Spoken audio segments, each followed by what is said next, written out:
Military Matters on KFDX is brought to you by Copperhead Harley-Davidson and Genesis Wellness and Pain.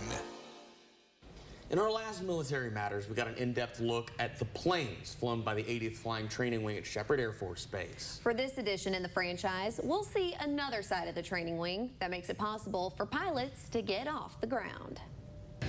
It's the flights at Sheppard Air Force Base that residents of Wichita Falls see every day.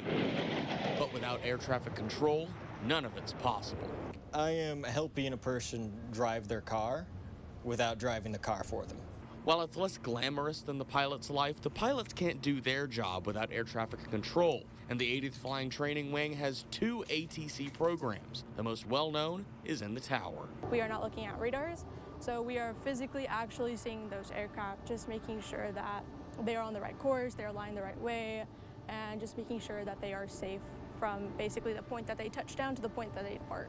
With both pilots and air traffic control trainees learning on the job, Airman First Class Tiffany Bobb says the day-to-day operations become a give and take between pilot and controller.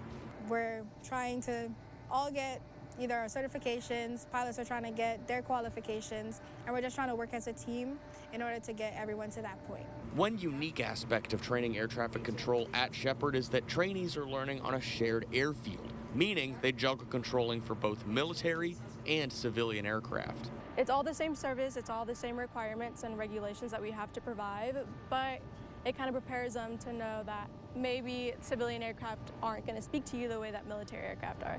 It just overall makes you a well-rounded controller. While the tower is the most recognizable form of ATC, they don't keep an eye on aircraft when they're mid-exercise. A different group of controllers keeps an ite on the pilots while they're in the air. Where we're at down here is for a radar facility.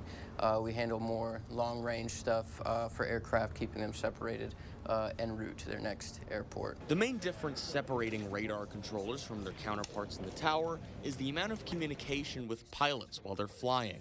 While training, aircraft should be a certain distance from each other, but when civilian aircraft enter the airspace, Airman First Class Preston Teagarden says that can complicate the operation. Typically you need 1,000 feet or 3 miles, right?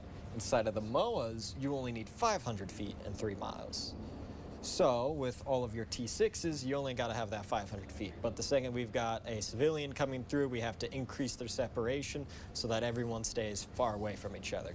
So when dealing with both military and civilian aircraft, there's no telling what the controllers in training will be dealing with day in and day out. You're not going to see the same thing every single day. It's always going to be something different. It's always going to be a new emergency. So it's definitely just how you take it. Each experience preparing the Air Force's next air traffic controllers for any aerial crisis. And the air traffic control is so important that even though an airman might be certified to work in the tower or on radar on their own, when they move bases, they actually have to go through a retraining process when they get to the new base to get used to all of the new terrain and technology. Right. The more you know, it's interesting. That was really fascinating. It's cool to see them kind of in their job, and it takes a lot. So On the other side, the pilots need them. So that's true, and we're happy that they have them too.